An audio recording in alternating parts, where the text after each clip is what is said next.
Идат ураганни ветрове след сибирския студ. Следващите 2 дни, дни на голямото завръщане след празниците, е обявен жълт код за по-голямата част от страната. В общо 16 области времето ще бъде опасно заради силния вятър. Предупреждението се отнася за цяла Северна България, както и за областите Пловдив и Пазарджик. Синоптиците очакват вятърът да се засили чувствително още тази нощ.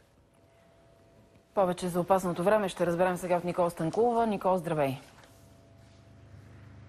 Здравейте на всички! Времето навън наистина никак не е приятно. Утре очакваме жълт код, както разбрахте, за 16 области в Северна и Централна България. Въпреки това обаче, утре ще е по-топло от днес, като максималните температури през деня навсякъде ще бъдат с положителни стойности.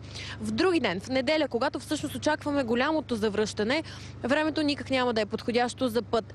От сутринта очакваме валежи от дъжд, които в последствие ще преминат в сняг. На много места ще има условия за образуване на поледици, така че съветвам шофьорите или да тръгнат в утрешния ден, или да си приготвят повече време за път.